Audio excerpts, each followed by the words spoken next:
Welcome to the Phil Show. Now, we have a great treat in store for you. When I say chops, do you think of lamb? Chops Turner is internationally respected.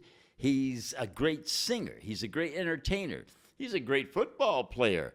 We're going to find out all about that next.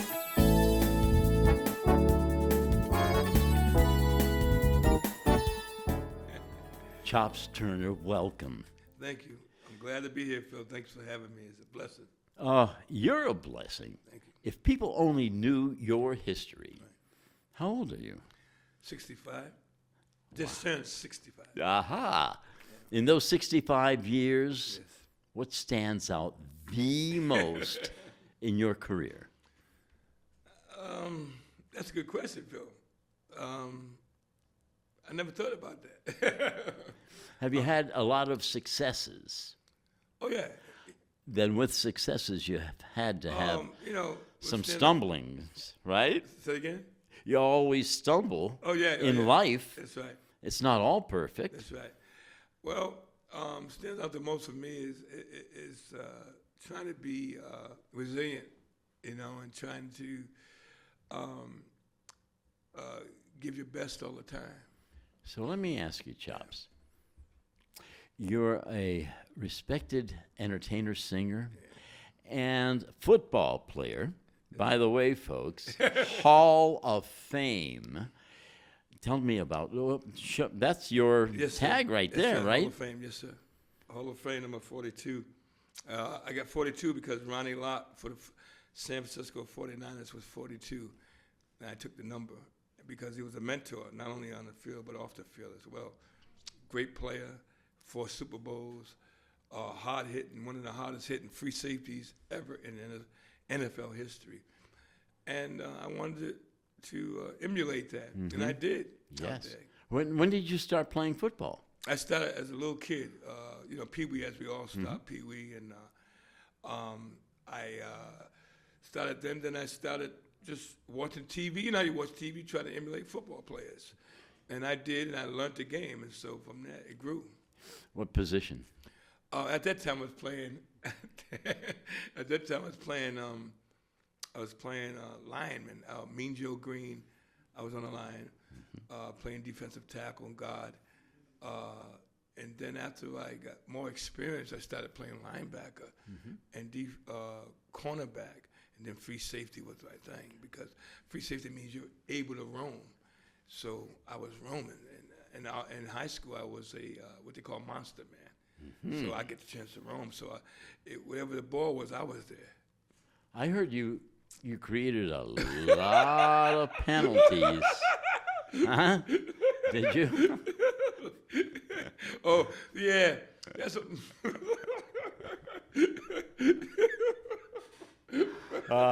Yes, indeed. Yeah. I'll tell you why. Yeah. Well, what happens is when the guy comes across the middle to catch the ball, Right. You want him to pay for it. So you want him to know that you're there. So that's what happens. Created penalties. You were a steamroller. Exactly, a steamroller. And to let him know that, like a guy named Jack Tatum for the Oakland Raiders used to say, you can't watch me in the ball at the same time. So I was that kind of hitter. And sometimes I would do that and create penalties because next time he'll know. He won't come across there no more. He'll know not to come across because, he knows I'm going to be there, So during the day, you're a monster, and at night, you're singing, I love you, Yeah, I love you. Huh? Yeah.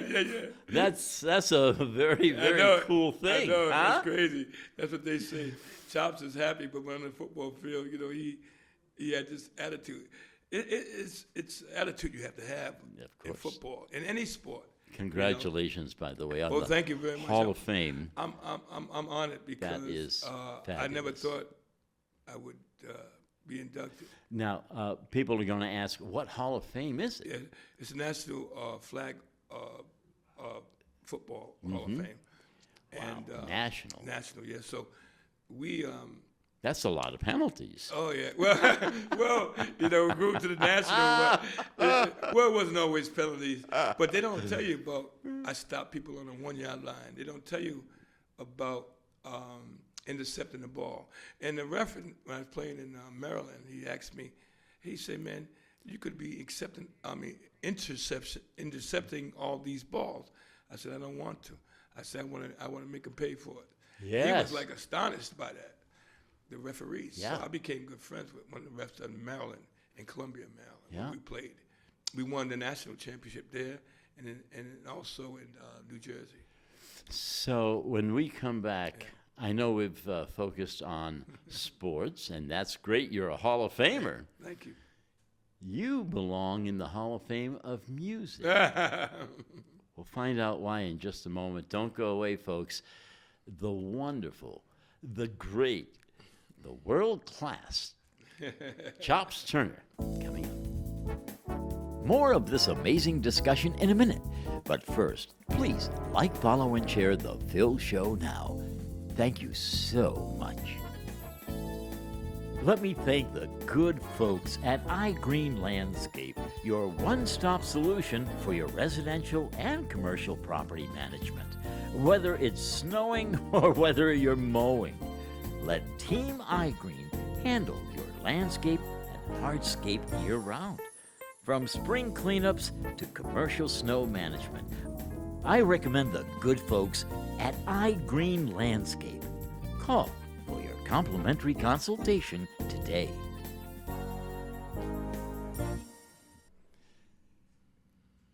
Welcome back. We're chatting with Chops Turner.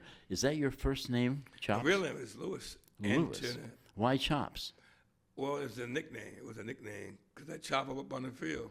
Oh. When you say the field, the football field. Football field. Now, Yeah.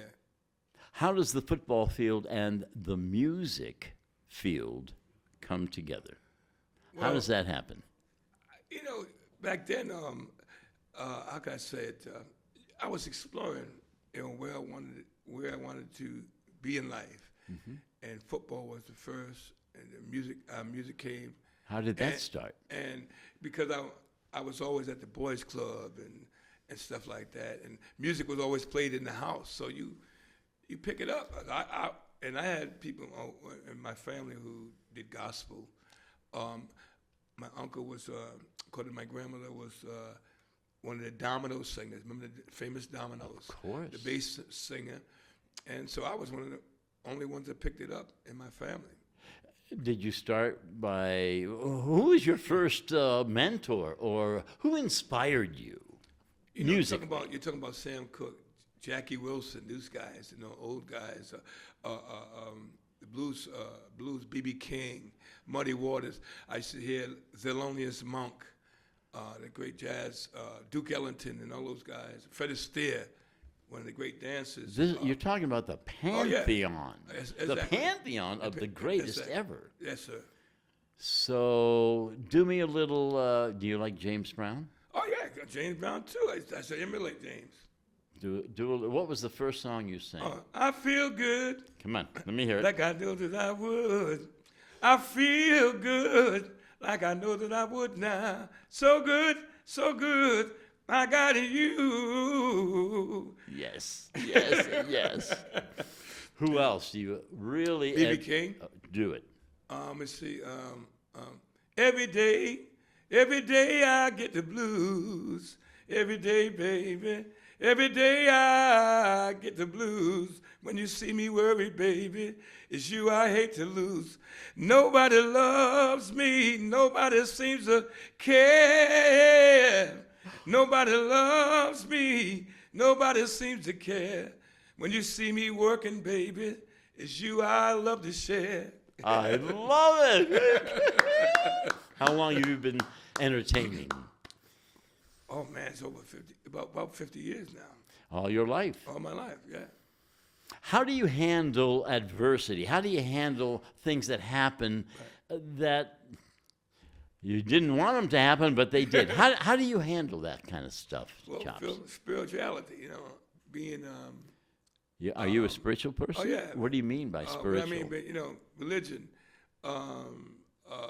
being grounded, having something bigger than yourself to look up to, a deity, God himself. Who guided you? Who mentored you in that direction? Well, my grandmother used to take me to church, and I used to go to church, and she sang in the choir, but I used to run around. Of course. As a little kid, so it fell upon me, the singing part of it, and I used to watch her, and I never sang in the choir. But in high school, I used to be in glee clubs and choruses and things like that, so I learned to be very versatile. Yes. And my teachers from then, who were still living, they hit me up on Facebook all the time, said, "We're proud of you. You were one of our best students as far as being a singer, and you're the ones who have carried it on. You kept with it. You never gave in." Was it tough? Was it tough breaking in? Was it a challenge for you to?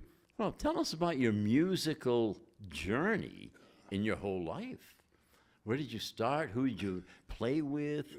Tell us some of those historic moments. Well, I started many years ago, like you said, James Brown and those guys, and then I started doing talent shows and variety shows and fashion shows, and it led to meeting other people, networking.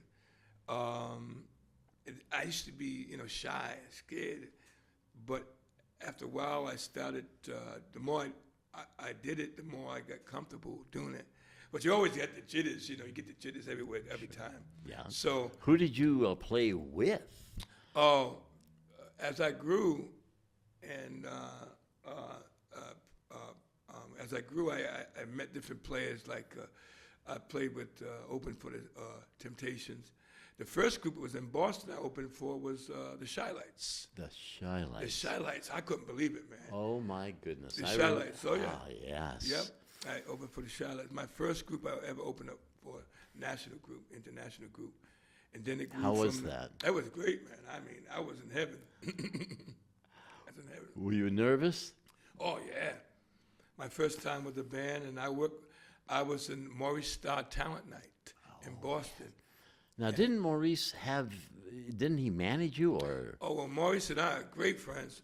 And Maurice, I was in his talent show, and not too long ago, I had a girl, in JoJo Gomes, who reconnected us, because when he produced New Kids on the Block, New Edition, he also produced Frank Sinatra in his later years. He worked with, and he created so many different other groups that people don't know. Mm-hmm. And we speak about that all the time.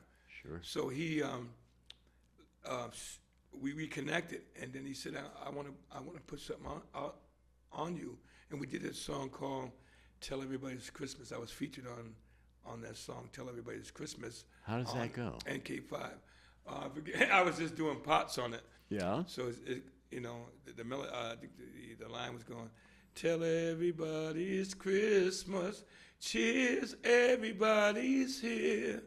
It's the time of the year. Tell everybody it's Christmas." Then the lead comes in, It was a young boy singing it. It was called the NK5 group. Mm-hmm. And he brought me, and I would do certain parts on it. Chops Turner is going to put more tinsel on the tree. We're going to put some lights on it, because this gentleman deserves all the accolades that we'll talk about when we come back on The Phil Show Now. More of this amazing discussion in a minute, but first, please like, follow, and share The Phil Show Now. If you're ready to finally make your biggest dreams a reality, let my friend Jared Methia at Milestone Mortgage Solutions get you your next mortgage or your next home loan. Jared is a trusted local loan officer who works with some of the most reputable companies. Jared reminds me if you're a first-time home buyer, or maybe you're looking to refinance. He says, go to him. And I, too, recommend Jared Methia, providing you with a stress-free experience. Call Jared today for a competitive rate, for quick approvals, and for one-of-a-kind personalized service. That's Jared Methia at Milestone Mortgage Solutions.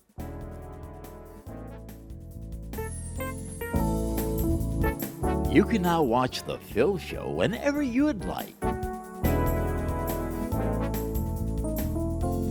Like, follow, and share The Phil Show now. And catch us wherever you catch your favorite podcasts.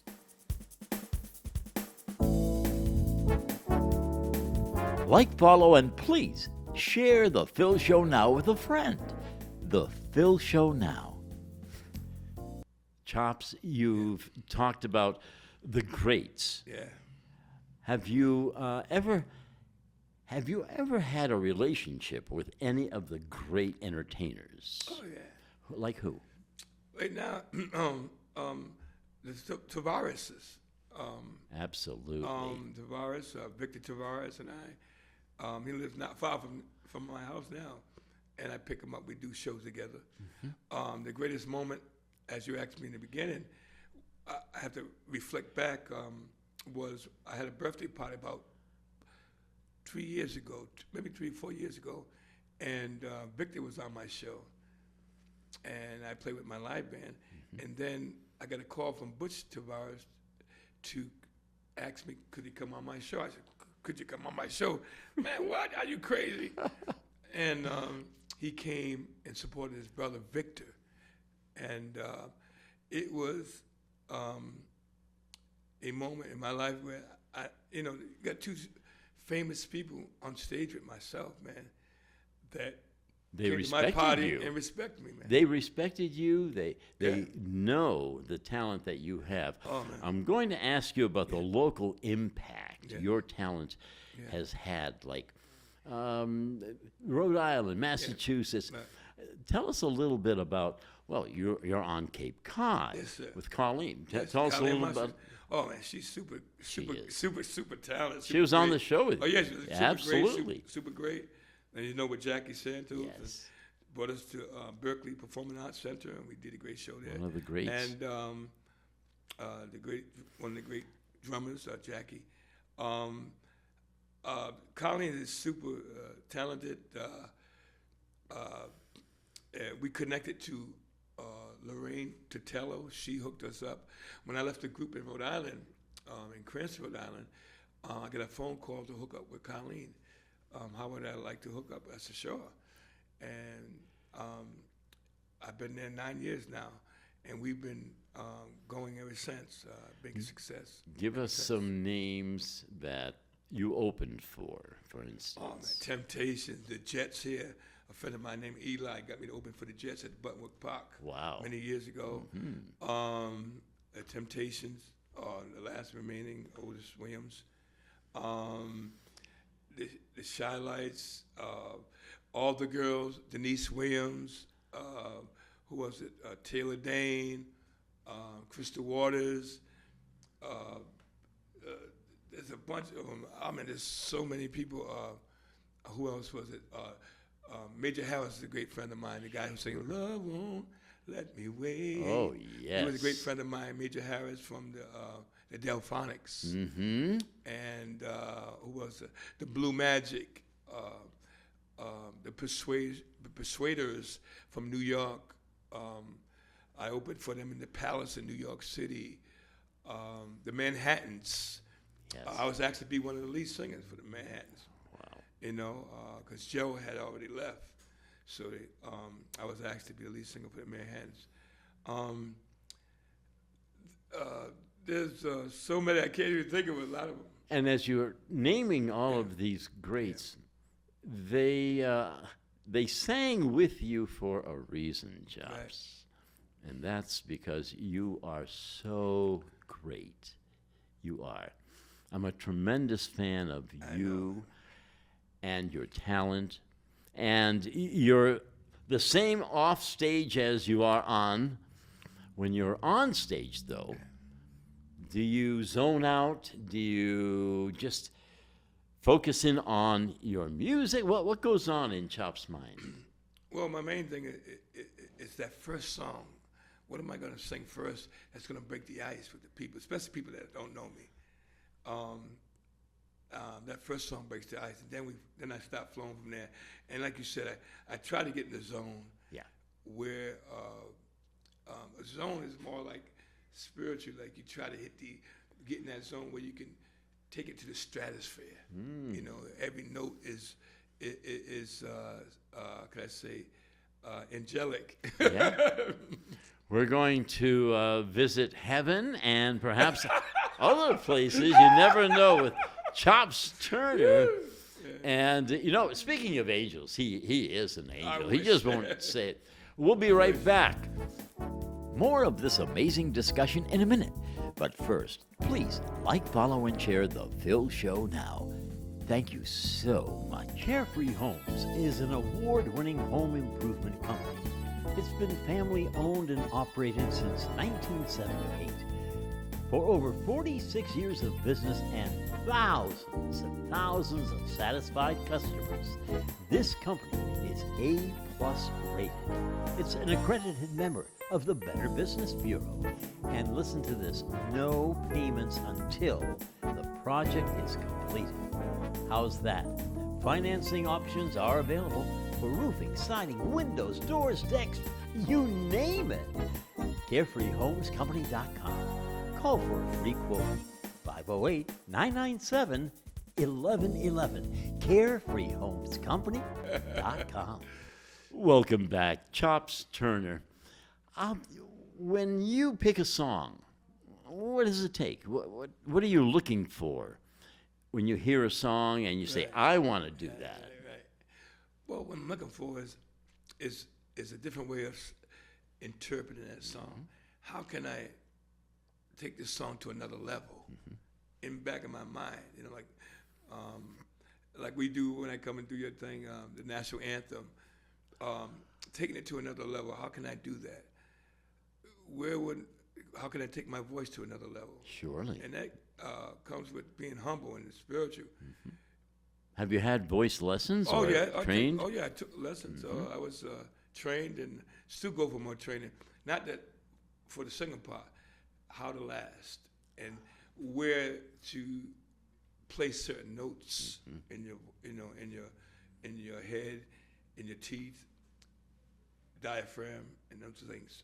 You know. Give us an example of one of the songs that you chose because you loved it. Every song to me is a challenge, man. I mean, every song I hit. Sometimes when the voice is not so, I'm singing 4 or 5 nights. What song am I gonna do? I gotta start out slow and then work my way up because I've been working for it. Of course. It's probably kind of hoarse. Would be like a Lou Rawls song. Yeah. And Like what? You'll never find, it'll take the end of all time, someone who loves you tender like I do, I don't have to do all the range. Yes. You'll never see what you found in me. You keep searching and searching your whole life through. Have you ever met Lou Rawls? I never met Lou Rawls. Never met him. No? Nope. Jackie said, told me he played with Lou, and he talked about the greatness of Lou Rawls. I mean, but I study him. What makes a great entertainer? What makes a great singer in your mind? I think what makes a great singer is the way he takes a song, he executes it, and his interpretation of that song makes a great singer. When you say interpretation, you're going to do something different to it. Exactly. You're going to take it. Yeah, you're going to do something different to it. And you're going to sing it from the heart, man. You're going to mean what you say what you mean. And I try to do that a lot of times on stage, How does it feel when the crowd is with you? Oh, and that's another thing. When the crowd is with you, you can take it, man. There's no limitations to where you can take it when they're with you. Yes. When you get that, go ahead, sing it, man. Right. Sing it, man. That really inspires you. Inspires you. Can you remember any one show that happened to, that the place went crazy because of the song? I was singing with a group called Disco Dream Band, and we went to Ipswich. Yeah. And it's the first time in my whole career this happened. And we played a place called Castle Hill. And we came on, I think it was a 9-piece band. We got three-piece horns. You got the sax, we got the trombone, and we got the what else? We got the trumpet. So we were playing, and there was nobody. It was a little crowd. Then all of a sudden, thousands came, and they were young, from little kids on up, and we sang, "You're Just Too Good to Be True." Those songs, those hit songs like that, and they went ballistic, and it was like it was like New Kids on the Block concert. It was like that kind of concert, and they were going crazy. I couldn't believe it. Yes. I felt like a star. You are. You know, I really did, and I'm talking about thousands, man. These are young kids, well-to-do kids too, man. They went ballistic, so they had to rope it off, security. Man, I felt, and the second time I went there, it was the same thing, overwhelmingly. And I knew then to myself, I said, man, you got what it takes to go all over the world to do the same thing. It's no different. Mr. Green taught me, if they got 2 ears and 2 eyes, you can captivate them. Wow. Mr. Green, he was one of the guys who played piano with me. I met him. He was one of the judges at Maurice Star Talent Night, and he met me in Boston, and he ended up creating a group called a High Tech Orchestra, which means it was all technology. It was 2 guys sound like an orchestra. Wow. And we did that here in the city of the South Coast for about a lot of years, and it made us successful. We're going to talk about that success, Chops, when we come back in just a moment. Folks, he's legendary. He won't tell you. I will. And I'll tell you much more when we come back, right after these Cottage words. Street Motors in New Bedford has been a vital business in the area.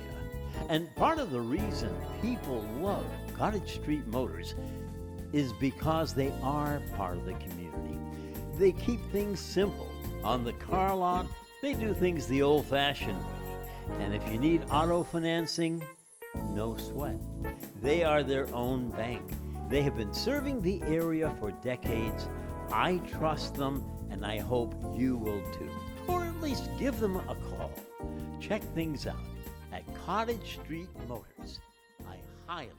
Chops, you were talking about success in the music industry. It's a competitive industry, let's face it. Very. Very, very tough to not only break into, but right. to maintain and That's right. describe.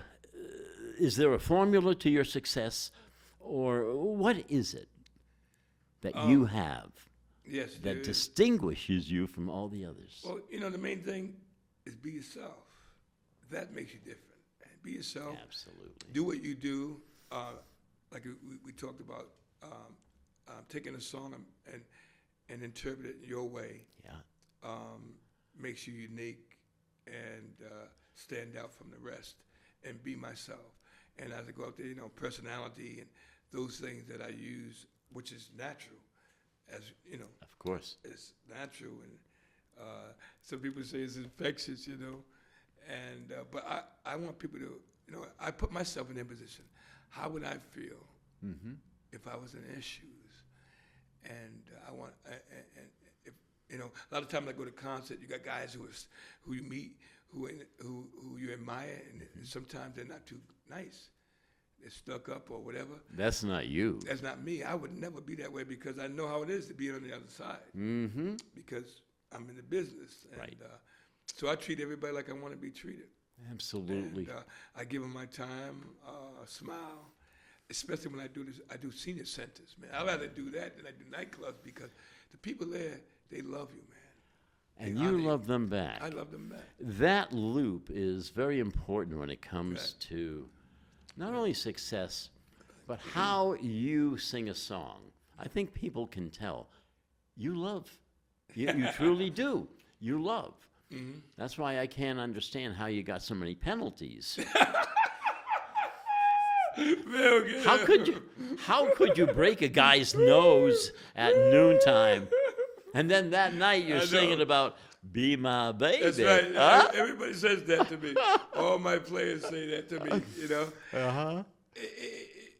it's something that I took on, man. You know, Charlie Quintel told me a lot about your hidden success, meaning right. a lot of people want to hear you, Chops. Wow. All right? They want. So what are we going to do about that? That's right, huh? Phil. We got to do something. That's right. And you know, I have to say, Phil, you are one of my mentors, man. You're a great person, a great guy. And the thing that is intriguing about you is that your personality, you make people feel good, and it's an honor to have people who believe in you. That's the thing. Someone who believes in what you're doing makes you. That's so important. That's the main thing. You know, when you say that, it has a lot of meaning to me. People have to believe in you. You have to believe in you. But you have to believe in yourself. That's the number one. How did you do that? Well, I didn't at first. I was indecisive about myself. When I went to the Apollo Theater in New York, world famous Apollo, where all the great entertainers started, a friend of mine named Butch Career, I got to give him credit. He took me there many years ago in 1980. I met Ralph Cooper Jr., Ralph Cooper Sr., who were founders of the Apollo Theater, and a good friend of mine who runs it now. His name is Billy Mitchell.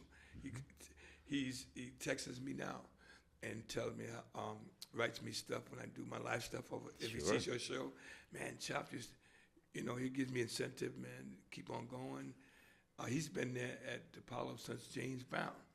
Wow. So when I went there and I sang there and we won there, and I went there several times on the radio station. What did you sing? I sang original song, You're the One I Really Love, Girl. Mr. Green and I was writing, because I was learning how to write as well. You write music? Oh, yeah, I write music too. And Mr. Green taught me. And because I lived in Boston for a long time, he taught me how to write music. I see. Yeah. Now, when you talk about your career in music, how would you describe it? Oh, it's been a long time. A long time coming. Ups and downs? Ups and downs, trials and tribulation. But I never gave in or gave up. And I say what's the guy's name on TV said, I'm no ways tired. I'm just beginning for me, because I still haven't sang my best song yet. That's the thing. That is so And I'm still searching. fabulous. Yeah, I haven't sang my best song yet. What that tells me is that the best is always yet to come. It's that. And that's you. You're always giving the best of yourself. And that's why people love you so much. Do you have a favorite song? I was thinking about that. I don't really have a favorite song. My favorite song is a song like Sinatra sang My Way. Not because it's the lyric, it's the content of what he was saying. Well, he didn't write it, Paul Anka did. Yes. But he sang it the way he interpreted that song. And I did it my way. I've been through it all. And no matter what they say, I kept going. And I did it my way. That is so awesome. I did it my way. And, it's not easy. What is there left to do in your career? Well, people say, I get people say to me all the time, say, hey, why haven't you made it? I said, what do you mean make it? What is making it? Making it is doing something you love and making a living off it. That's what I do. I make a living. Absolutely. And I'm doing it. I'm making it. You have made it. I got many records out. They haven't hit the big one yet, but we're going to, by the grace of God, I keep seeing where I'm going to keep plugging till it does. As long as God gives me breath and I live another day, it's going to be a day where I can keep going and try to hit that plateau. Well, with Maurice Starr, the song "Tell Everybody Christmas" went #1 on the hot singles chart. That's amazing. Yeah, he told me he was going to make it #1, and he did. Oh yeah. Chops Turner. Now, you have appeared all over. For instance, what states around the world, venues, where have you performed? Cruise ships, Norwegian Cruise Line, went to, Hobby Robbins took me. I had the pleasure, Hobby Robbins, who worked with the Tune Weavers. We talked about Johnny. Oh, Johnny my Silver. gosh. Oh, man. Absolutely. Yeah, and Johnny- What an icon. Oh, yeah, what an A icon. pioneer. Pioneer, Johnny Silver. And his wonderful wife. his wonderful wife, Alice, but she's a beautiful Mary- person. oh, yes. And Alice. Alice, yeah. And his wife is beautiful people, man. I knew her very well. And Europe, United States, Oh, where yeah. have you been? Oh, man, I was over Bermuda, all over, man. I went there. I haven't been there yet because I don't like to fly. See, I'm paranoid of flying. I flew before California and things like that, but I didn't like it at all. You don't like flying. I don't like flying, and that's one of the things that kept me from NFL and other things. Really? Oh, yeah, because I don't like to fly. There's a lot of people, you'd be surprised, that didn't go in the NFL because they didn't want to fly or play football. No kidding. Yeah, a lot of people don't like to fly. How do you get over that? Look at John Madden.